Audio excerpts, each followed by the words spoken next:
Bonjour à tous. Pour les gens qui ne me connaissent pas, je m'appelle Denis Sarrazin. Je travaille comme professionnel de recherche au Centre d'études nordiques de l'Université Laval. Moi, je m'occupe essentiellement du réseau de stations environnementales SILA et aussi de plusieurs aspects du réseau d'infrastructures Cogeco-Charvic du Centre d'études nordiques. Voici une présentation des grandes lignes pour la planification d'un projet de recherche en milieu nordique.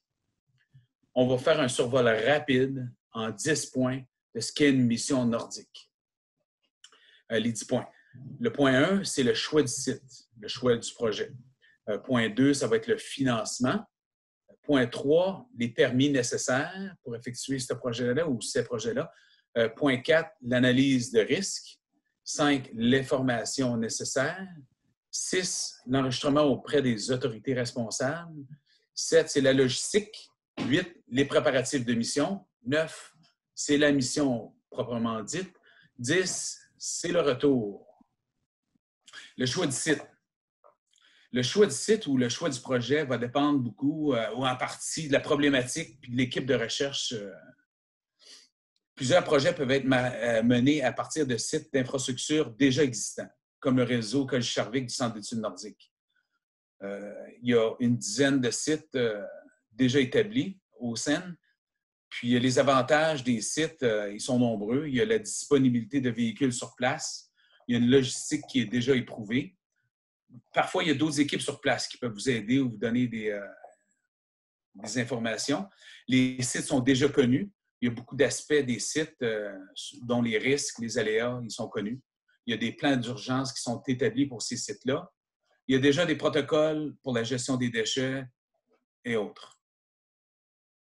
Puis, en plus des sites Cogeco-Charvic, il peut aussi avoir d'autres sites établis avec d'autres partenaires, comme les mines, que ce soit la mine Raglan, au Camp Bélanger, il y a plusieurs mines, les parcs, que ce soit Nunavik Park, Parc Canada, ou auprès des communautés inuites dans les villages nordiques. Ça peut être aussi avec d'autres universités comme UBC, McGill, aussi les autres partenaires qui ont déjà des sites établis. Le Centre d'études nordiques, nous avons un réseau Cogeco-Charvic. Lui, il comprend 10 sites établis d'infrastructures pour l'instant. Les sites comprennent des espaces d'accueil, d'hébergement, d'entreposage, puis aussi des laboratoires. Vous en voyez 8 à gauche avec les sites indiqués sur la carte de droite. Certaines infrastructures sont dans des communautés inuites, puis d'autres sont dans des milieux complètement isolés. Un des gros avantages que je mentionnais, c'est que l'accès au territoire va être facilité grâce aux nombreux véhicules qui sont sur les sites établis. Ce qu'on ne retrouvera pas sur des sites qui ne sont pas établis, que vous devez vous-même faire les camps et tout. Là. Puis il est aussi fréquent d'avoir l'utilisation d'un hélicoptère pour des sites plus difficiles d'accès, qui sont plus loin en région. Dans les villages, on va faire appel aussi à des guides inuits pour venir nous aider sur le terrain. Un autre des avantages des sites établis, c'est que vous avez accès au réseau SILA. Le réseau SILA, c'est un réseau d'instrumentation environnementale du Centre d'études nordiques. Le réseau comprend plus d'une centaine de stations d'acquisition automatique de données environnementales. Ça permet d'avoir accès à des séries temporelles de données environnementales qui peuvent s'échelonner sur plusieurs décennies.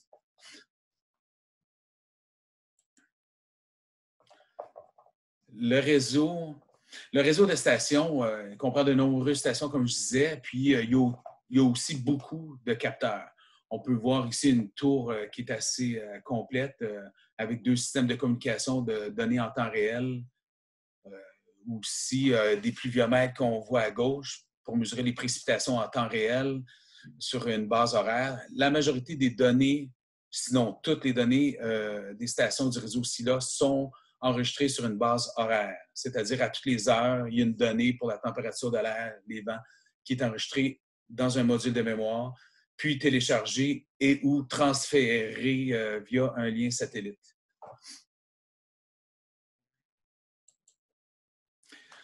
Si vous décidez de prendre un site qui n'est pas déjà établi, ça, habituellement, il faut un minimum d'expérience. Si on prend, par exemple, PCSP ou l'étude du plateau continental polaire, Eux autres exigent un minimum de 3 ans d'expérience pour établir un site ou un campement qui n'est pas existant. Au Centre d'études nordiques, nous, on exige un minimum d'expérience, mais on est aussi là pour former puis encadrer le personnel ou du personnel hautement qualifié pour ce genre de mission. Pour un nouveau site, il y a toujours des risques et des imprévus liés à l'établissement de ce site-là. Par exemple, votre campement, ça peut être l'enfoncement des tentes dans de la boue suite au piétinement. Le sol qui se liquéfie un peu, ça peut être désastreux pour un campement. L'accès au site qui est plus long que prévu, où on doit penser à couper les aspects d'échantillonnage. Parce qu'on a planifié le site, de faire le campement près du site, puis le site n'est pas adéquat. Fait que là, on se retrouve à faire notre campement un peu plus loin du site d'échantillonnage. Fait que là, on est obligé de limiter l'échantillonnage.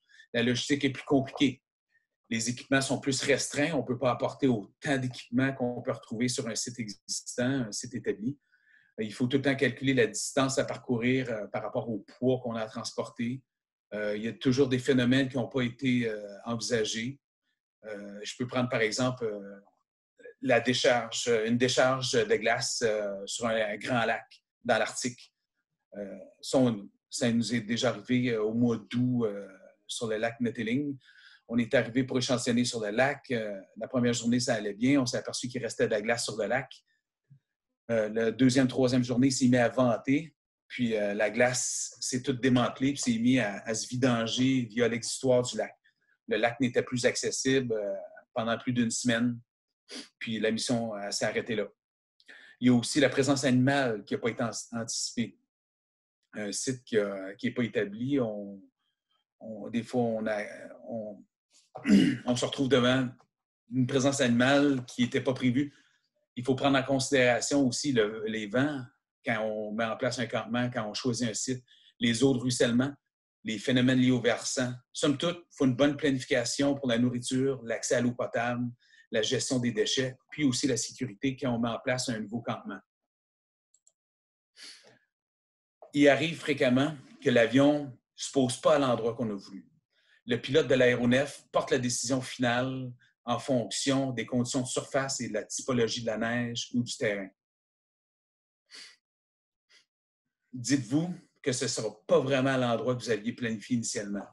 En fait, le matériel va être déposé directement sur la neige avec vous, puis il va repartir aussitôt, puis il va revenir dans une semaine. Fait que là, si vous aviez prévu un hélicoptère, ça peut être intéressant, avec une élingue, de transporter le matériel vers un site plus approprié. Sinon, vous allez devoir le transporter vers le site que vous aviez choisi. Ici, on en a un bel exemple. L'avion avait déposé l'équipe au plus de 2 km du site qu'il avait choisi. Puis, un portage avait été nécessaire jusqu'au site en raquette, en ski. Mais ça peut être en motoneige ou avec une élingue, comme je l'ai dit. Dans ce cas-ci, il l'avait fait en ski puis en raquette. La première étape, c'était de sécuriser les lieux puis de monter le campement. On peut voir ici en exemple. Puis vous vérifiez que tous les équipements sont là, sont en état de fonctionner. Voir le site d'échantillonnage, si c'est possible. Dans ce cas-ci, c'était des petits lacs sur le nord-est de l'Esmer. Merci, Dermot. Le point numéro 2, c'est le financement. C'est le nerf de la guerre, en fait. Je vais vous présenter quelques avenues de soutien financier pour la logistique nordique. Il y a le PFSN qui est là pour encourager la recherche scientifique dans le Nord canadien. Ça existe depuis 1961, tout comme le Centre d'études nordiques. Le but du programme de formation scientifique dans le Nord est d'encourager les universités canadiennes à participer à la formation de spécialistes des études nordiques. Il y a aussi le PCSP, qui est le programme du plateau continental polaire. Lui apporte un soutien de logistique d'aéronefs, d'équipements, de véhicules, d'hébergement, en plus d'un soutien logistique de communication et de sécurité des équipes sur le terrain. Le Centre d'études nordiques, ainsi que ArcticNet et Sentinel-Nord, offrent aussi des programmes de soutien logistique pour les aéronefs et pour les séjours nordiques. L'obtention de permis, au point 3. Dans le cadre de vos activités, un certain nombre de permis seront à obtenir. Il faut parfois plus de 3 mois, c'est important de le dire, ça prend plusieurs mois afin d'obtenir tous les permis et les autorisations d'accès au territoire. pour y conduire vos activités de recherche. Que ce soit dans les parcs du Nunavik, les permis sont obligatoires, que ce soit pour des atterrissages puis des vols avec un hélicoptère ou un avion nolisé. Il faut aussi enregistrer les activités qu'on va y pratiquer dans le parc. Dans les villages nordiques, que ce soit les communautés inuites, il y a 2 instances. Il y a la corporation foncière, ce qu'on appelle Land Holding Corporation. Les décisions sont prises par un bureau de directeur. Il faut faire une demande pour instrumenter un site ou avoir accès au territoire, prélever des échantillons. Ou la mairie du village. Ça, c'est la 2e instance dans les villages inuits. Il faut exposer notre projet de recherche, les tenants, les aboutissants. Il faut aussi démontrer l'intérêt envers les enjeux de la population locale. Il faut trouver ça important, il faut que ça les touche. Faire un exposé dans la communauté, que ce soit dans les écoles ou au centre communautaire. C'est pratiquement obligatoire de nos jours. Fait qu'au Nunavik, vous devez faire affaire avec la communauté locale auquel se déroulent vos travaux. Ça, c'est important au Nunavik. C'est pas comme au Nunavut. Il n'y a pas de structure centrale comme au gouvernement du Nunavut. Fait qu'au Nunavik, c'est dans chacune des communautés. Sinon, ça va être le BF de parc KRG via Kuujjuaq dans les parcs.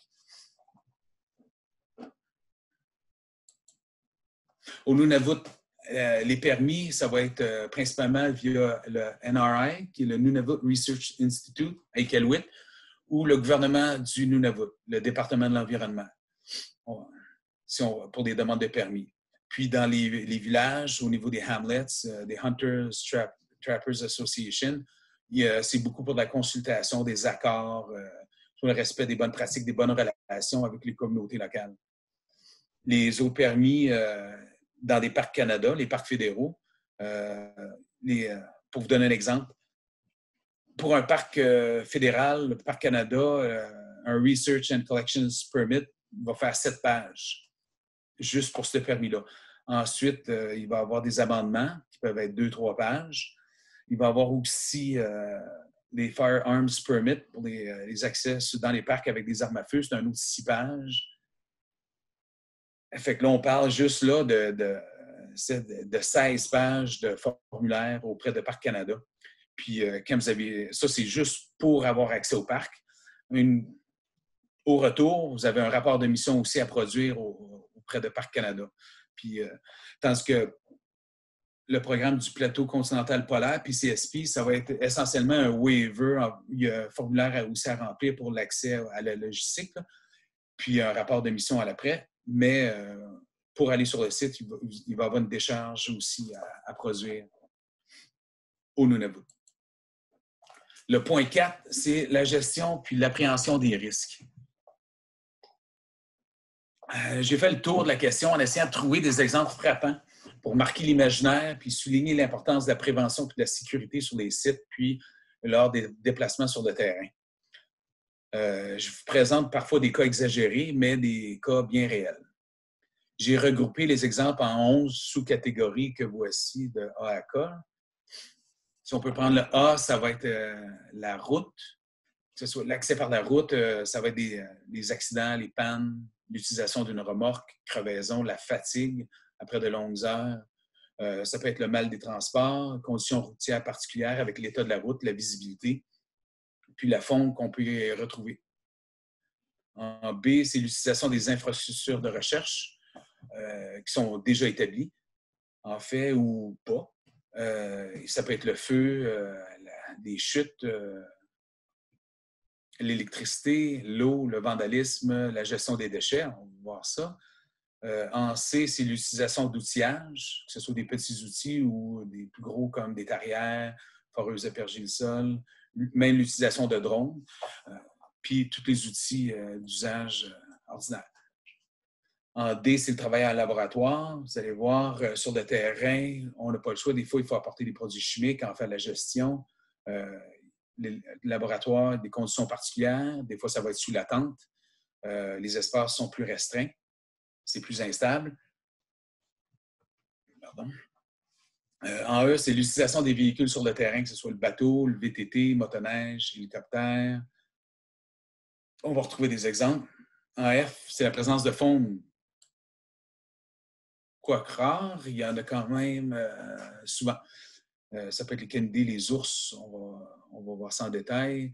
En G, ça va être les insectes. En H, les aspects physiques qui sont quand même très importants, que ce soit au niveau des engelures, l'hypothermie, l'épuisement, la déshydratation, les blessures aux pieds, au dos, l'insolation, les coups de chaleur ou l'aveuglement, l'isolation, la détresse psychologique, puis toutes les blessures de toutes sortes. En I, ça va être la météo, que ce soit les vents violents, les vagues, le brouillard, les orages. En J, les bruits excessifs qui sont causés essentiellement les turbines des hélicoptères, les moteurs de toutes sortes de VTT, que ce soit aussi les fusils, les carabines, les détonations. C'est quand même assez fort comme bruit. Puis en K, c'est les moindres, c'est les aspects géomorphologiques. Là-dedans, on compte les vagues, déplacements sur la glace en été, la neige ou les déplacements sur la neige, les phénomènes de versant, gonflement des rivières ou même le travail sur glacier. Quand on revient au A, c'est à la route. On peut voir ici une même situation, qui soit un troupeau de caribous sur la route, mais deux conditions de surface de chaussée différentes. Fait que là, c'est votre temps de réaction qui va être très différent. Je veux dire, d'un, la chaussée asphaltée, c'est pas vraiment un problème. Vous pouvez ralentir assez aisément, mais dans l'autre, la surface est enneigée et glacée. Il faut vraiment être attentif. Surtout après de longues heures de route, la fatigue s'installe. D'où l'importance d'avoir plusieurs chauffeurs en rotation. Puis il faut surtout mandater les chauffeurs d'expérience sur les segments plus problématiques de la route. Genre les parcs, genre le parc de la Vérandrie, la route de la baie James, où les segments ils sont longs et droits, où ce que la faune peut être abondante, surtout lorsque le soleil tombe à la fin de la journée. Il faut s'assurer d'avoir une trousse des essentiels, ce que j'appelle des essentiels, les moyens de communication, une trousse de premiers soins. Assurez-vous d'avoir les outils, une roue de secours, si jamais il arrive de quoi. Parce qu'il en arrive des choses sur la route. Que ce soit un accident, un dérapage, un caillou dans un pare-brise, comme on voit dans la photo de gauche. Le caillou avait la grosseur d'une balle de golf, il a passé bord en bord le pare-brise. Ça peut être une panne moteur, la remorque qui fait une crevaison. Il faut vérifier fréquemment la remorque. On fait la recommandation de vérifier à chaque plein de carburant, à chaque fois que vous faites le plein d'essence, vous vérifiez la remorque, les pneus, la tâche remorque, voir que tout est correct. Puis au moindre bruit anormal, c'est certain que si vous écoutez la musique trop forte, vous n'en aurez pas conscience, mais c'est important. Puis de le mentionner, même si c'est pas au volant, parce que ça peut être dangereux, une remorque qui se met à déraper. Là. Fait que la fatigue, encore ici, le mal des transports, il faut être sensible aux personnes qui présentent des symptômes. Les conditions routières, que ce soit l'état de la route, la visibilité, le brouillard, surtout le matin, ou la fonte. Que ce soit le transport, comme les canaux, on peut voir aussi sur le pick-up, quand on attache un pick-up, un canot sur le top d'un pick-up, il faut le vérifier lui aussi. Parce qu'avec la vibration, les cordages ou les gants ont tendance à se lousser avec le temps, avec la vibration. Faire attention aussi, en particulier les camions lourds sur la route. C'est eux qui vont générer des cailloux qui vont atteindre le pare-brise la plupart du temps par la route. Sinon, l'utilisation d'un avion de brousse ou d'un hélicoptère, ça apporte aussi son lot d'aléas. Les pistes dans le Grand Nord sont aménagées ou pas vraiment.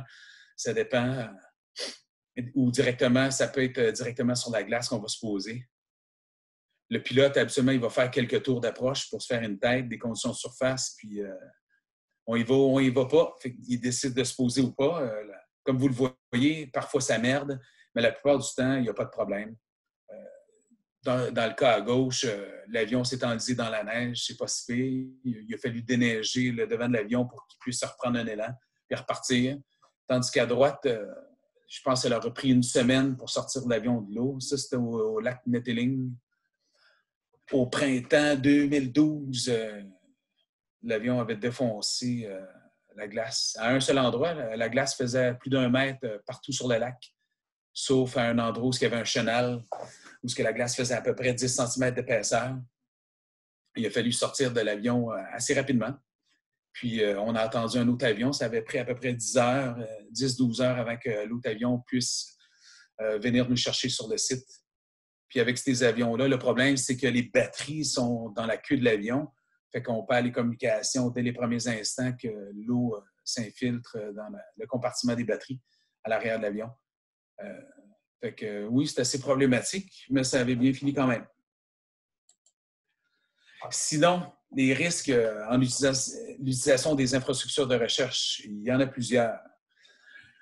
Sur les camps, il y a une utilisation de différents carburants. Tout le monde a probablement suivi la formation de CINDUT, mais dans la pratique, ce n'est pas évident. On utilise du mazout, l'huile à chauffage pour les annexes à l'huile, pour le chauffage. Le propane va servir à faire à manger, à se doucher. L'essence, ça va servir pour les petits moteurs génératrices, les pompes, les treuils cabestants, les moteurs hors bord, tous les types de tarières. Puis, ce qui est important ici, c'est qu'il faut apporter une attention particulière au mélange avec de l'huile. Il y a des petits appareils qui nécessitent un mélange, un ratio de 32:1 ou un ratio de 50:1, un mélange d'essence et d'huile. Surtout si votre échantillonnage dépend d'un appareil. Si vous ne faites pas le bon mélange ou si vous ne faites pas le mélange, ça brise votre équipement. Là, vous n'êtes plus capable d'échantillonner. C'est un problème majeur. Habituellement, c'est indiqué sur le réservoir de la scie ou de la tarière, le ratio de 32 ou de 50:1. Il faut faire attention au feu aussi. Je peux vous donner un exemple qui est arrivé récemment, où il y a eu un feu dans une tente, puis ça avait brûlé beaucoup d'équipements. Ça donnait qu'il faisait froid, fait que les gens s'étaient allumés des chandelles pour se réchauffer. Puis, ils sont partis sur le terrain, puis les chandelles ont été oubliées, ou une chandelle a été oubliée, puis le feu a pris. Il n'y a pas eu de blessés, par chance. Puis, comme ça s'était adonné au lendemain d'une tempête où le village avait manqué d'électricité, il n'y avait plus moyen de rejoindre quelqu'un dans le village pour qu'il aille voir si tout était correct sur le terrain, au campement, suite au feu de la tente. Ça avait pris quelques jours avant qu'ils rétablissent les communications avec le village pour envoyer quelqu'un sur le site. Mais tout avait bien fini à part la perte d'équipement. Mais ouais. Ce qui est important ici de souligner, c'est que ça ne vaut pas la peine d'essayer de sauver les équipements. Je veux dire, aussi bien les laisser brûler, puis on va les remplacer. L'important, c'est la santé et la sécurité des gens. Surtout qu'il peut y avoir une bonbonne de propane qui peut exploser dans le feu. Il faut faire attention à ça. Fait que, aussi, sur les camps, quand ils ne sont pas dans des villages, ils sont sur des sites isolés, j'ai mis en place des systèmes photovoltaïques qui génèrent beaucoup de voltage et d'ampérage. Il y a des panneaux solaires sur la toiture. Ça fournit l'alimentation des prises dans plusieurs bâtiments, puis les lumières. On alimente aussi les frigidaires, congélateurs ou aussi les pompes pour prendre la douche. Il faut faire attention parce qu'il y a beaucoup de voltage et d'ampérage. Habituellement, il y a un guide pour le troubleshooting, mais on ne touche pas aux banques de batterie tant que possible. Ici, on voit l'exemple d'un système complet que j'ai installé à Rivière-Boniface, où les câbles des panneaux solaires rentrent dans le boîtier qui est marqué Solar In. Après ça, ça va dans le chargeur régulateur, puis le système de disjoncteur qui alimente la banque de batterie pour décharger. Puis, les banques de batterie, ensuite, vont directement dans l'onduleur pour convertir le courant en 110 et l'acheminer à un panneau de distribution de 110, qu'on voit le panneau 110, et un panneau de 12 volts. Un panneau de 12 volts va être essentiellement pour les lumières, tandis que le panneau de 110 va être pour des prises de courant dans les murs et au comptoir. Aussi, l'utilisation d'outillage. On utilise beaucoup d'équipements sur le terrain, puis c'est quand même important de souligner. Il y a quand même beaucoup de risques liés à l'utilisation de ces équipements-là. Fait que c'est important de porter les équipements de sécurité qui vous sont fournis, que ce soit les casques, les bottes, les visières, les lunettes de sécurité, les gants, même les bouchons d'oreilles. Les scies à chaîne, la formation est obligatoire. Les tarières à glace, c'est important là, de porter les bons équipements, que ce soit la foreuse à perger le sol aussi. C'est même plus problématique parce que les équipements sont plus lourds. Parce qu'on a un train de tige, des fois, qui peut aller jusqu'à 4 mètres de long. La foreuse à glace, que ce soit l'utilisation de drones aussi. Puis l'outillage, que ce soit des scies de toutes sortes, aussi, il faut faire attention à ça. Le travail en laboratoire, qui était le point D, et des conditions particulières, comme vous voyez, la température n'est pas toujours idéale dans les laboratoires. Il faut des fois être habillé en conséquence avec une tuque. Puis là, on peut avoir froid aux mains aussi, ce qui peut être plus problématique pour les manips en labo. L'espace est aussi restreint. Comme vous pouvez voir, l'espace comptoir, c'est pas comme à l'université. Il faut prendre en compte l'utilisation de produits chimiques, que ce soit pour le transport, l'entreposage sur le site, l'utilisation aussi, faire plus attention. Vous êtes en région éloignée. Puis, s'il y a moyen d'y rapporter ou d'en disposer directement sur le site. L'utilisation des véhicules sur le terrain. On utilise aussi beaucoup de véhicules pour avoir accès au territoire. Que ce soit en motoneige, il peut y avoir des renversements ou des enlisements. Une panne moteur, tu peux manquer de carburant. Si ça fait une semaine que tu sers de la motoneige, ça devient acquis pour toi qu'il y a toujours de l'essence, mais c'est important de faire le plein à tous les soirs, puis d'avoir un réservoir de carburant supplémentaire. Il peut y avoir un incident. Des fois, ça peut prendre une demi-journée, toute la journée, pour sortir de la motoneige d'un enlisement. Puis même que vous pouvez être mouillé.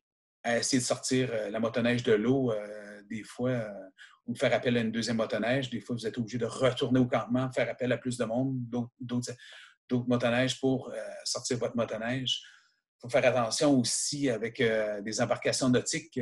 Dans l'exemple ici illustré, il avait oublié de remettre le bouchon parce que dans un canot, un freighteur, un bateau, il y a toujours un bouchon ou un moteur hors bord. Si vous ne remettez pas le bouchon, le bateau se remplit d'eau. Puis le lendemain matin, vous arrivez pour repartir sur le terrain. Oubliez ça, le bateau il est rendu plein d'eau. Comme dans ce cas-ci, là, comme vous voyez, la photo a été prise en 2018. Tandis qu'à gauche, le VTT s'est enlisé dans la boue. Ça a pris une bonne journée juste sortir le VTT de la boue.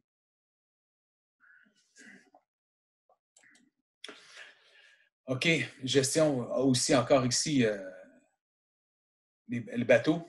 Vous partez en bateau, il peut y avoir de la vague qui va se développer dans le courant de la journée, que ce soit un changement météo dans la journée, ou vous accostez le matin, il fait bien beau, vous attachez la chaloupe sur le bord, vous partez, le vent se lève dans la journée, puis vous aviez mal positionné la chaloupe, puis elle frotte toute la journée sur une roche. On le voit très bien ici. La chaloupe, le côté est tout abîmé dû le fait que la chaloupe avait été attachée sur le bord d'une roche, puis elle a frotté toute la journée sur une roche. Vous pouvez avoir la mauvaise surprise qu'en fin de journée, vous arrivez à la chaloupe puis elle est défoncée. Fait que là, vous êtes pris parce que vous ne pouvez pas retourner au campement. C'est la même chose avec les VTT. Bien que c'est un véhicule tout-terrain, ça ne passe pas partout. Ça, c'est pas vrai. Vous pouvez vous enliser, ça peut prendre quelques minutes, mais ça peut aussi prendre quelques heures pour vous sortir de là. C'est la même chose lorsque vous traversez des cours d'eau. Je veux dire, c'est toujours préférable de mesurer la profondeur en traversant à pied avant. Il ne faut pas rouler trop vite non plus pour ne pas noyer le moteur. C'est important. Puis ne grand jamais aller dans l'eau salée avec un véhicule, un VTT. Ça va enrayer les freins. C'est irréparable pratiquement. Bon, gestion et appréhension des risques. On est rendu au point F. La présence de faune sur le terrain. Ici, on voit un bel exemple. Des loups, dans l'Arctique, souvent, ils sont solitaires ou à 2-3. Mais ils ne sont pas en meute comme à la baie James. Il faut faire très attention. Ils sont quand même assez imposants. Les renards peuvent être porteurs de rage. Ils adorent l'instrumentation. Ils aiment ça sectionner des fils. Il faut faire attention. Ils sont très beaux, mais il ne faut pas vraiment les nourrir ni s'en approcher. Que ce soit aussi les cervidés, les caribous, les chevreuils, les orignaux, Sur la route, ça peut être un problème assez important. Sur le terrain, parfois, ils peuvent être territoriaux, mais surtout le bœuf musqué. C'est arrivé au Nunavut, ça peut être assez intimidant. Un bœuf musqué, il commence à vous suivre sur le terrain. Ça peut être assez intimidant. Ouais. À part ça, au point F, aussi les prédateurs aviaires. Soyez attentifs. Si vous regardez dans le ciel puis vous voyez un harfang comme ceci, c'est que vous êtes possiblement près d'un nid ou près des jeunes. Fait qu'il faut porter une attention aussi. Il faut avoir des yeux tout le tour de la tête. Sinon, il y a des ours. Il peut y en avoir beaucoup dans le secteur de la baie James. Au Nunavik, dans le Grand Nord, il y en a un peu moins, mais il y en a quand même aussi. C'est important de déterminer s'il y a de la présence de jeunes ou pas. Habituellement, ils sont assez peureux, mais ce n'est pas une règle générale. Comme dans la photo de gauche, c'est une mère avec ses deux petits. Elle se lève sur ses deux pattes. Elle va vous faire savoir que vous n'êtes pas le bienvenu, surtout pour ses deux petits. Sinon, si ça fait plusieurs heures que vous travaillez sur le terrain, vous pouvez avoir une drôle de sensation, comme il m'est arrivé à Petite-Rivière-la-Baleine. Je travaillais sur mon ordinateur, ça faisait au moins une demi-heure, puis je me sentais les pieds, puis éventuellement, je me suis levé debout, puis je me suis retourné, puis à travers les branches, je voyais cet ours-là. Puis je me sentais traqué, puis laissez-moi vous dire que c'est pas une sensation désagréable, c'est une sensation désagréable, au contraire.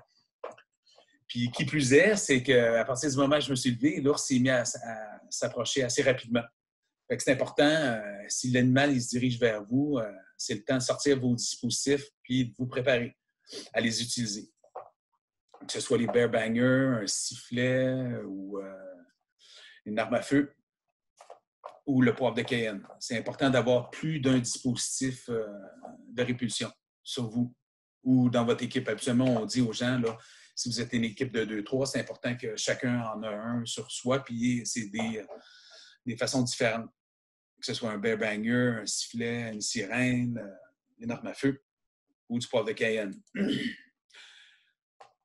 Même si ça vous saute pas aux yeux, soyez attentifs. Il y a toujours des signes de la présence animale sur le terrain, que ce soit les fesses, les pistes, les arbres qui sont marqués.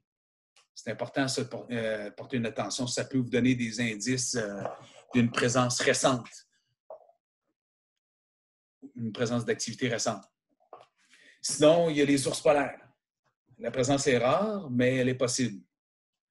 Il y a quelques années, nous avons eu des étudiants qui ont eu une rencontre en bateau avec un ours. Ça peut paraître anodin, mais tout est dans le contexte. Il était d'une embarcation pneumatique. Puis l'ours s'est mis à nager dans leur direction. Fait que les étudiants n'ont même pas pu prendre de photos. Ils ont ramé pour leur vie là, pour essayer de semer l'ours. Ils ont réussi à le faire, là, je veux dire, mais quand même, toutes les situations sont possibles. Eux autres, ils étaient là pour récupérer une carotte de sédiment au fond de l'eau. Puis, ils ont eu la peur de leur vie. Mais la présence d'ours polaires aussi est possible sur le terrain. On peut le voir ici. Ça m'est arrivé aussi, comme dans ce cas-ci, il faut faire attention, surtout aux jeunes mâles adolescents. Ils sont plus curieux et dangereux. Ici, on peut apercevoir un adulte nonchalant qui s'est fait réveiller par moi il y a quelques années en allant échantillonner sur un lac à Churchill, Manitoba. Fait que lui, tu vois, un mâle adulte, il était nonchalant, il était se recoucher un peu plus loin dans les arbustes. Nous, il a fallu faire un détour de 45 minutes pour nous rendre au site d'échantillonnage. Sinon, après les ours polaires, les plus grands prédateurs, c'est les maringouins et les mouches noires. Il peut y en avoir vraiment énormément. Il y a des blooms d'insectes. Ça va être comme une nuée. Ça peut devenir très aliénant. Puis ça n'a pas le même effet sur toutes les personnes. Il y en a qui se font pratiquement pas piquer. Il y en a d'autres qui se font dévorer. C'est assez impressionnant. Les mouches noires, il y a aussi les guêpes. Il peut y en avoir sous les escaliers. Il faut faire attention. Les mouches noires, les araignées aussi. Mais les maringouins, on peut voir une petite vidéo de Rachel au lac Payne. La mouche, Rachel, il y a beaucoup de mouches. Je le savais. On l'avait dit. Le lac Payne. C'est connu. C'est connu au lac Payne. Il y a de la mouche. Mais des fois, il y a pas beaucoup de chironomes, des chironomides. Sur moi, il y en a plein sur moi. Pas de pire, d'ailleurs. J'ai vu pire. Bon. Puis les chironomides, elles, ne piquent pas. Fait comme vous voyez sa photo, il peut y en avoir beaucoup de... Ils vont être plus achalantes que d'autres choses. Vous allez savoir assez vite là, si les insectes vous piquent ou pas. Sinon, il y a les allergies, les pollens. Comme vous pouvez voir ici, les conifères, en été, au mois de juillet, génèrent beaucoup de pollen. Puis, ce n'est pas un pollen auquel que vous êtes habitué. Fait que si vous avez une propension, c'est très important de prévoir des antihistaminiques. On voit ici en hélicoptère le pollen sur l'océan. C'est assez impressionnant. Il y a, les épinettes génèrent beaucoup de pollen dans le nord. Sinon, c'est les aspects physiques, que ce soit les engelures, l'hypothermie. Ça vous tente d'aller nager dans un lac ou d'une rivière. L'eau est plus froide, il faut faire attention. L'épuisement, la déshydratation, les blessures aux pieds. Il faut avoir des bonnes chaussures, les avoir cassées auparavant. Les blessures au dos, l'importance de bien lever les charges, plier les genoux. L'insolation, les coups de chaleur, même en hiver, parce que vous êtes encore plus habillé, puis si le gros soleil il vous tape dessus, ça peut être aussi dangereux. L'aveuglement, surtout sur l'eau pour les yeux, la neige, la glace. Surtout qu'il faut tenir compte que les heures d'ensoleillement sont beaucoup plus longues. Ça peut aller jusqu'à 24 heures de soleil si vous êtes à Ward Hunt, par exemple. Les coups de soleil, l'isolement et puis la détresse psychologique. C'est en lien avec la fatigue puis le cumul des différents stress. Parce qu'on additionne tous ces stress-là, que ce soit les insectes, la chaleur, la fatigue, ça peut mener à la détresse psychologique chez certaines personnes. Puis il faut en tenir compte dans l'équipe. Il faut être attentif à ça. Puis il peut y avoir aussi des blessures de toutes sortes. Des coupures, des brûlures, des indigestions, puis des allergies, comme je viens de le mentionner. Le point I, c'est la météo. Vous pouvez vous lever le matin, comme ça m'est arrivé à votre face, c'est comme ça. Des vents violents, il peut y en avoir. Toujours planifier quelques journées de mauvais temps. Quand vous faites la planification, toujours prévoir qu'il va y avoir du mauvais temps. Prévoir des retards, le vol d'avion, le retour, l'hélicoptère qui doit venir travailler avec vous. Mettons que vous avez planifié l'utilisation de l'hélicoptère pendant 3 jours. Bon, la première journée, jour 1, il arrive vers 10h30 le matin.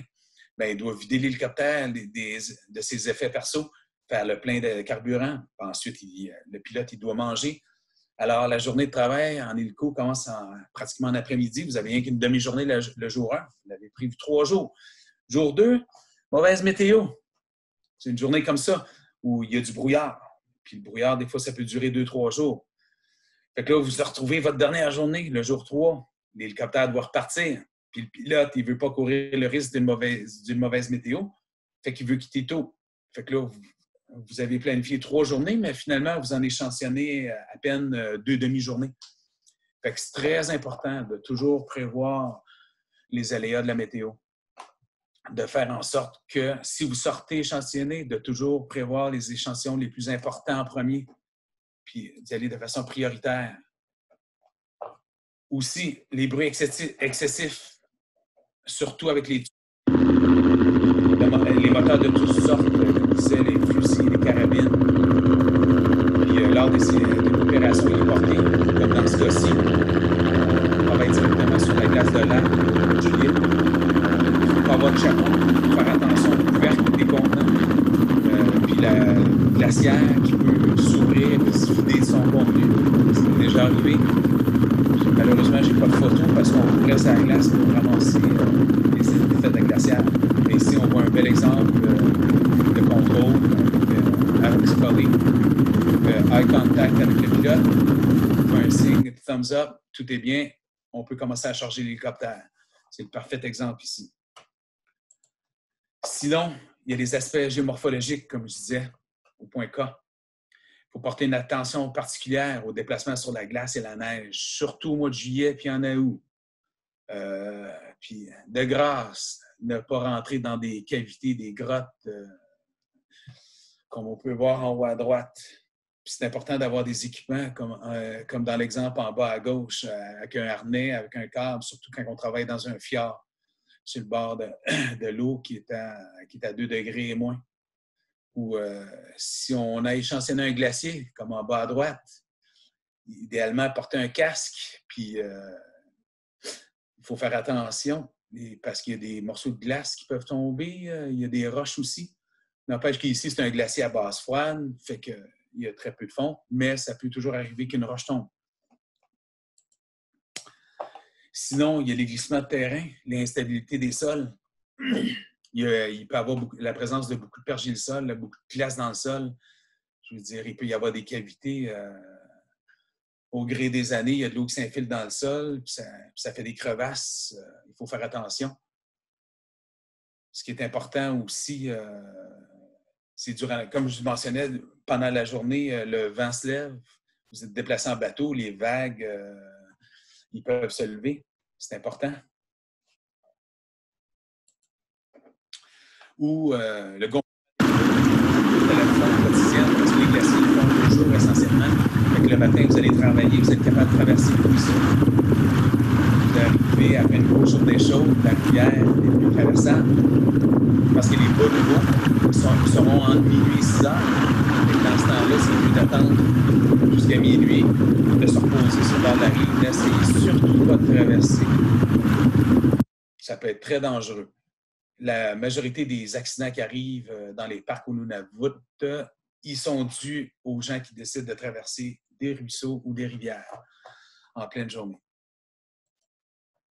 Bon, suite on a vu tous les aléas, les risques sur le terrain. En fait, l'objectif n'est pas de vous faire vivre les pires expériences de planeur de votre vie, bien qu'amusantes. Des séries de télé telles que Alone, Survivor Man, Maroon n'ont pas le même objectif. Tout au contraire, l'objectif est faciliter l'accès au territoire, maximiser l'échantillonnage de qualité en toute sécurité, puis de revenir à la maison avec des bons souvenirs. On va instaurer des balises pour votre sécurité et pour celle des autres. L'appréhension des risques puis les formations qui s'ensuivent sont une étape importante dans votre préparation. Ici, je fais une liste qui est non exhaustive des formations. On peut voir la plus obligatoire, c'est la formation de premiers soins, qui peut être de 2 à 3 jours selon le cours, selon le type de formation. Mais la formation est obligatoire pour tous, que ce soit aussitôt que vous allez travailler dans le Nord. Les permis de conduire, c'en a un autre. Les cours de natation. Sinon, il faut avertir et sensibiliser les gens de votre équipe à la phobie de l'eau ou le fait que vous ne savez pas si bien nager que ça. C'est important aussi d'avoir la carte de conducteur d'embarcation de plaisance. C'est obligatoire pour les petites embarcations munies de moteurs. Le CINDUT, l'abattage manuel, c'est bon pour 3 ans. Ça, c'est si vous avez affaire à la scie à chaîne. À l'Université Laval, on donne des cours de conduite en VTT puis en motoneige à la Forêt-Montmorency. Pour l'utilisation d'un drone, il y a des certifications d'opération de drone, certificats d'opérateur radio. Le permis de possession d'acquisition d'armes à feu est obligatoire, surtout pour l'utilisation d'armes institutionnelles. Il peut y avoir une formation pour le travail en hauteur, plus de 3 mètres. Si vous devez travailler dans une structure ou en hauteur, sur des parois. Il peut y avoir des cours de sécurité en montagne, des cours d'avalanche, CSA 1, 2. Il y a toutes sortes de formations aussi pour la sécurité sur le travail en glacier. Aussi, il peut y avoir des cours de plongée, des cours de trapage, de manipulation d'animaux. Il y a autant de formations qu'il y a d'activités, en fait. C'est très important aussi, au point 6 des étapes, l'enregistrement auprès des autorités responsables. En fait, je vais prendre l'exemple sur l'Université Laval. On a ce qu'on appelle le bureau de mobilité, où on a un formulaire à remplir auquel notre chercheur doit approuver. Puis aussi, on doit souligner dans ce formulaire-là les formations qui sont obligatoires, qu'on doit suivre. puis aussi les personnes à qui contacter.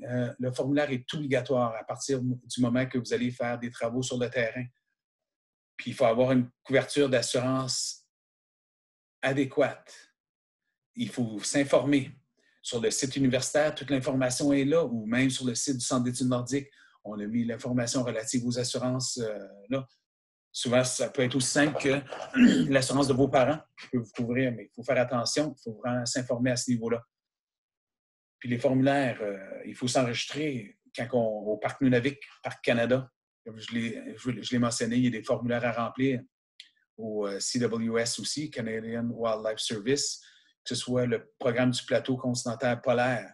Eux autres, avec eux, on doit s'enregistrer 2 fois par jour, matin et soir, communication radio, sinon par satellite. Et puis c'est très important parce que s'ils n'ont pas eu de communication après 24 heures, bien, ils envoient un appareil, puis vous allez payer les frais de l'appareil pour venir vérifier. Fait que c'est très important d'avoir toujours 2 moyens de communication sur le terrain, que ce soit une radio par satellite, les InReach, les spots. Il y en a plusieurs de nos jours. Au point 7, ça va être la logistique. Pour planifier tout ce terrain-là, c'est très important de prévoir longtemps d'avance l'envoi du matériel par cargo.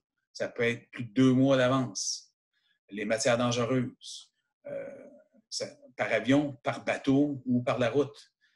Il faut voir aussi à la location des véhicules sur le terrain, comme on mentionnait, sur des sites établis, procéder à la réservation des places pour l'hébergement.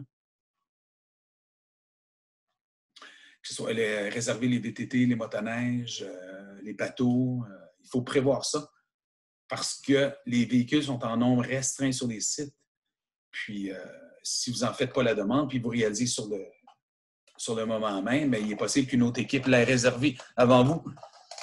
Puis, la même chose avec l'hélicoptère. On fonctionne avec des horaires, fait qu'il faut prévoir longtemps d'avance. Puis, c'est important aussi la composition d'équipe. C'est important d'avoir une hiérarchisation dans l'équipe, d'avoir un chef d'équipe, un chef de camp, en fait, puis de répartir les tâches. Il faut donner des tâches à tout le monde. Tout le monde a une responsabilité. L'embauche d'assistants, l'embauche d'un guide. Il faut prévoir qu'en embauchant un guide qui vienne avec son véhicule, il faut payer son véhicule, son carburant, sa tente, son arme à feu, puis prévoir les modalités de paiement aussi pour le guide. Souvent, ils veulent être payés en argent, comme travailleurs autonomes. C'est important de prendre conscience de ça. Comme je mentionne aussi, les moyens de communication. Ça peut être par satellite, via un InReach, un téléphone Iridium, un Spot ou un téléphone Globalstar. Ça peut être par cellulaire ou par radio.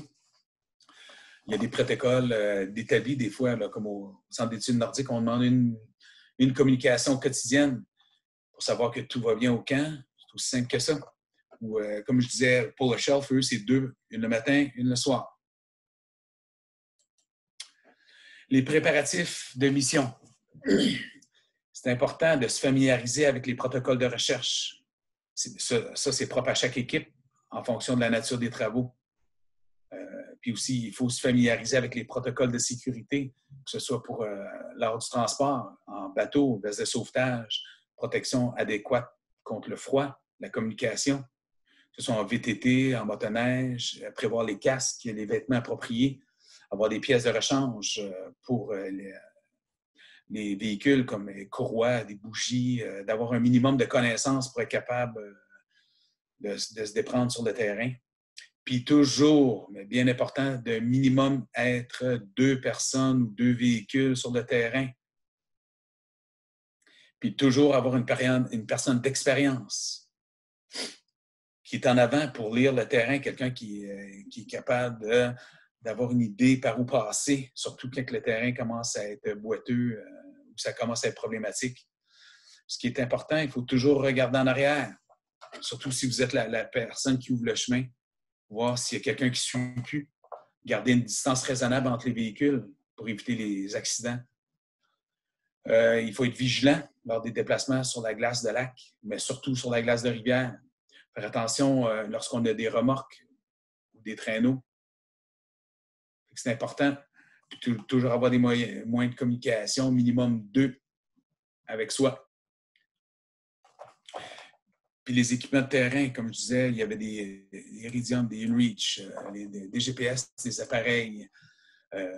Il faut se familiariser avec ces équipements avant d'aller sur le terrain. C'est très important. Puis il faut que tous les membres de l'équipe essayent le téléphone Iridium, essayent les communications du InReach. Même si on en a juste un dans l'équipe, habituellement, on va avoir un Iridium, un InReach. C'est important que chacun puisse l'utiliser. Parce que la personne qui va être prise pour l'utiliser au moment qui est le plus important, je veux dire, ça ne sera possiblement pas la personne qui est la plus familière avec. C'est important d'essayer les équipements avant, que ce soit aussi l'appareillage, les pompes, les sondes. C'est important de voir comment ils fonctionnent avant d'aller sur le site. Il faut prévoir aussi le matériel nécessaire, que ce soit la veste à mouche, les bottes, le chapeau, les équipements d'échantillonnage, les bons filtres, les bons sacs. Ensuite, il faut acheter les titres de transport. Puis, il faut discuter, avoir une discussion sur la faisabilité de votre plan avec des gens qui l'ont déjà fait, des gens d'expérience, des gens qui ont déjà été sur le site pour voir ça tient-tu bout, votre plan d'échantillonnage, ça va-tu marcher dans les délais que vous avez estimés. C'est important de faire une liste des équipements que vous avez, surtout la trousse de premiers soins, les appareils de dissuasion contre les animaux sauvages, les équipements de communication. C'est le fun d'avoir une liste ou des modus operandi, comment ils fonctionnent. Surtout pour les équipements de communication, d'avoir des notes rapides. Puis pour les équipements de navigation, c'est ça, le boussole, GPS, InReach, Spot, même le système de batterie, c'est important de savoir que tout le monde sache comment ça fonctionne. Des fois, c'est pas quand on est rendu dans une situation problématique qu'il faut apprendre à savoir comment ça fonctionne, tel équipement.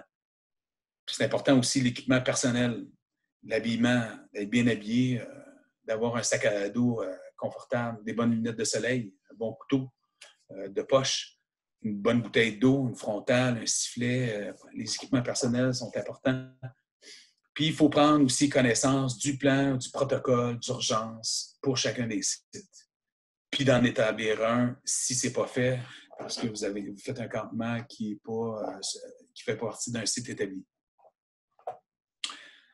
La mission, proprement dite, c'est toujours important de prévoir un plan A, un plan B, un plan C. Puis, il faut revoir quotidiennement les plans A, B et C selon l'état d'avancement des travaux, le moral des troupes, très important. Aussi, vous allez moduler les plans en fonction de ça, la météo, la disponibilité du moyen de transport. Il faut être flexible.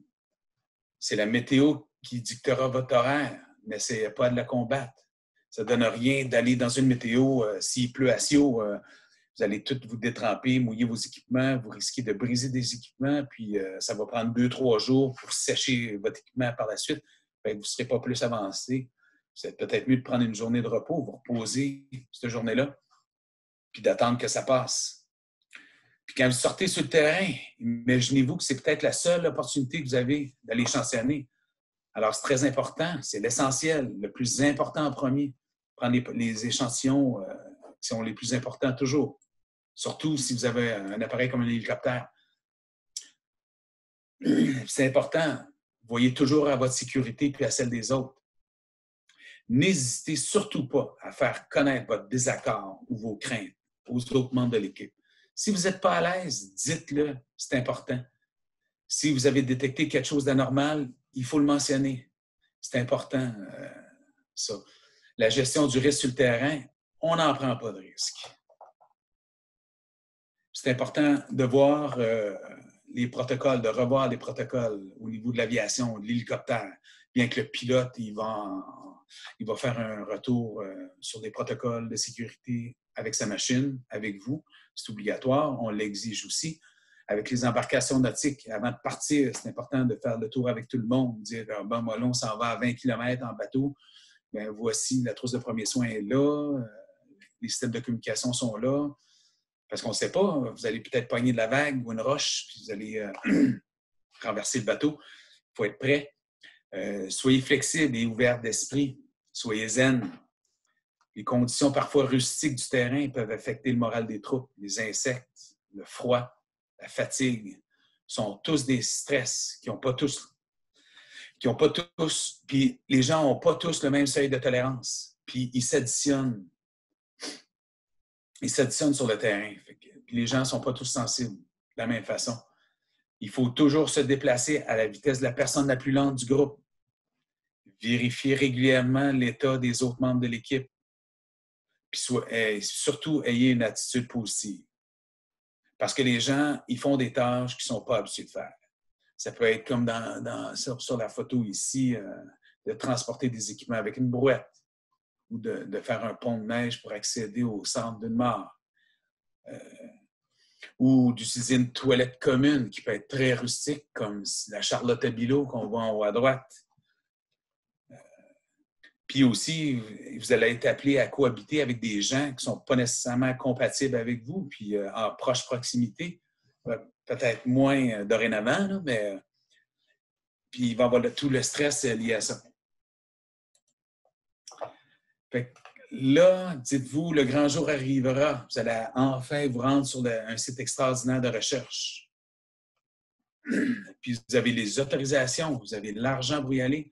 Vous avez l'équipe, vous avez envoyé le matériel, puis tout a été rendu sur le site, puis là, vous allez vous rendre sur le site. Une fois arrivé au cratère, c'est jamais comme prévu. Je veux dire, vous aviez planifié quelque chose, puis vous arrivez sur le site, c'est pas pareil, il ne fait pas aussi beau que sa photo. Les conditions météorologiques sont pas là. Les équipements, il y en a qui sont arrivés, il y en a d'autres non, puis il y en a qui sont en moins bon état. Une fois rendu, c'est pas toujours idéal. Fait que là, il faut s'adapter. La fenêtre d'accès au site aussi, elle va être restreinte. L'accès, ça va être plus difficile que vous l'aviez imaginé. On ne s'attendait pas à ce que la pente d'accès au lac soit si abrupte pour le transport des équipements. On peut voir à gauche. Puis là, on réalise, après 3-4 jours d'échantillonnage, que c'est pas assez. Il va falloir y retourner. Fait que là, on prévoit une mission en plein hiver parce que ça va être plus facile d'échantillonner sa glace. Ben, ça ne l'est pas nécessaire. Parce que les conditions hivernales apportent Mais ce aussi précieux livre surprise. d'histoire est difficile à atteindre. Le froid et le vent rendent les conditions extrêmes. Tout l'équipement gèle instantanément au sortir de l'eau. Fait qu'on le voit ici, le froid, ça a compliqué les opérations de carottage dans l'eau. Tout gèle au contact de l'air. Je veux dire, puis comme on voulait atteindre, dans ce cas-ci, l'équipe Arenard, il voulait atteindre des sédiments à 260 mètres de profondeur. Il fallait quand même un carottier assez important. C'était un Uvitech avec un grand trépied, des équipements lourds. Puis comme je disais, tout gelait au sortir de l'air. Mais néanmoins, le professeur Reinhard Pienitz du Centre d'études nordiques, il a quand même conduit cette expédition-là avec succès pour le cratère. Ils ont extrait des sédiments de fond de lac pour obtenir des données climatiques datant de la dernière période interglaciaire, il y a plus de 120 000 ans. Ça avait tout de même été un succès. Néanmoins, ils ont appris beaucoup en se rendant, en faisant Et le 10e point, c'est le retour. C'est important de voir au retour des échantillons en sécurité. Très important. C'est pas parce que vous arrivez un vendredi qu'on peut laisser les échantillons là, au cargo, ça va aller, on s'en va chez nous prendre la fin de semaine, puis on va voir ça. Ben non. C'est important. Rendez-vous à l'université, allez mettre les échantillons en sécurité dans les congélateurs, qui sont bien identifiés, qui sont triés. Les échantillons, ils sont sécurisés. C'est très important de mettre les échantillons en sécurité. Les coûts de la recherche sont très importants. Comme vous avez vu, il y a beaucoup d'étapes. Ça coûte très cher, puis ça prend beaucoup de temps à mettre tout ça en place. Puis ça prend beaucoup d'efforts de beaucoup de personnes. Puis d'aller chercher les fonds, c'est pas évident pour des missions comme ça. Fait que c'est important, quand vous avez les échantillons, de les sécuriser. Puis après, c'est de voir au classement des dossiers, des fichiers, des photos, faire des backups informatiques de l'information, des données. C'est important aussi de faire une rencontre post-mission avec tous les membres de l'équipe pour voir comment ça s'est passé sur le terrain, la prise de notes, les aléas, les points positifs, les points négatifs, surtout pendant que c'est encore frais dans vos têtes. Qu'est-ce que vous n'avez pas aimé? Qu'est-ce que vous auriez voulu qu'il soit différent? C'est important. Puis, comme vous n'avez pas le choix, vous devez faire un suivi auprès des organismes qui vous ont supporté au niveau financier, que ce soit Parc Canada, pour le shelf. C'est important, les rapports de terrain, vous n'aurez pas le choix d'en faire. Aussi, le nettoyage des équipements, surtout si vous avez utilisé vos équipements puis il ne faisait pas beau, en eau salée. C'est très important parce que pensez aux autres qui vont passer après vous. Ça ne sera pas intéressant pour eux s'ils arrivent avec des équipements tout rouillés, qui ont été mal nettoyés. Sinon, s'il y a eu des bris d'équipement, c'est de les faire réparer ou du moins rien que de le noter, d'en faire une liste, puis de remettre la liste à votre chef d'équipe ou à un professionnel, puis ranger les équipements au bon endroit. Puis attendez-vous à avoir du retard. Il faut garder le moral. Il y a du retard, il y en a beaucoup dans le Nord à cause de la météo. Les avions arrivent des fois 2, 3, ça m'est arrivé jusqu'à 5, 6 jours de retard pour revenir au sud. Alors, il faut prendre patience. N'oubliez pas, la sécurité, c'est la responsabilité de tous et chacun. Il faut être vigilant. Merci. C'est la fin de la présentation. Si vous avez des questions, je suis ouvert à y répondre. Bonjour, c'est Debbie de INQ. Allô, Debbie. Est-ce qu'il reste encore du monde? Oui, il reste 16 personnes. OK, excellent. S'il y a des questions? Oui, je ne vois pas de questions. Je veux dire merci à Denis. C'est très, très intéressant. Excellent. Puis, tu as demandé un petit sondage pour avoir... je peux circuler ça maintenant. Ben oui, si j'ai oublié des affaires, n'hésitez pas à me le rappeler. Je n'ai pas vécu toutes les situations sur le terrain, mais je suis toujours ouvert à rajouter ou à améliorer la présentation pour essayer de faire vivre le plus d'expérience aux futurs explorateurs du Nord. Puis, est-ce que tu vas accepter des questions par email si quelqu'un pense à quelque chose plus tard? Tout à fait. Je suis très ouvert à recevoir des commentaires ou des situations qu'eux autres auraient vécues et qui voudraient peut-être que je le mentionne parce que je n'y ai pas pensé dans ma présentation. Tout à fait, oui. OK. Puis Nathalie Thériault veut savoir s'il est possible d'avoir accès à la présentation pour les infos et les permis. Pas de problème. Nathalie, ça va être sur le site de INQ à partir de cet après-midi, demain matin. Puis, si tu veux plus d'informations, tu peux toujours contacter Denis directement. Denis, est-ce que cette information est sur le site du CEN aussi? Bonne question. Il faudrait voir. Je sais que l'information pour les assurances, oui. L'information pour les risques et aléas aussi.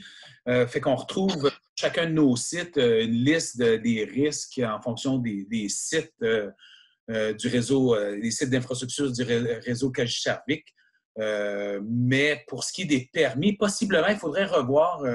Je n'ai pas fouillé de fond en comble le site, là, mais sinon, ce sera dans la présentation. Puis il est possible aussi que j'en ai oublié. Là, Oui. Parfait. Puis, est-ce qu'il y a des autres questions? Non, je ne vois rien. Donc, on va dire merci à Denis. Puis, un petit rappel que le prochain webinaire, c'est mercredi prochain. Mercredi prochain à 10h. C'est Dr. Catherine Gagnon de UQAR qui va donner une présentation sur la sensibilisation aux réalités autochtones. Ça veut dire qu'il va parler du passé, de la situation du passé, des colonisations, etc., puis l'impact sur nos relations actuelles avec les premiers peuples. Donc, ça c'est une présentation en français avec des diapos en anglais. Donc, Catherine sera capable de répondre à des questions en anglais aussi. Puis, Denis, tu es bilingue aussi. Si on a des anglophones qui veulent parler, demander des questions, c'est parfait aussi. Yeah, no problem. Can I answer super. Super. Donc, merci encore, Denis. Puis à tout le monde, à la semaine prochaine. Merci.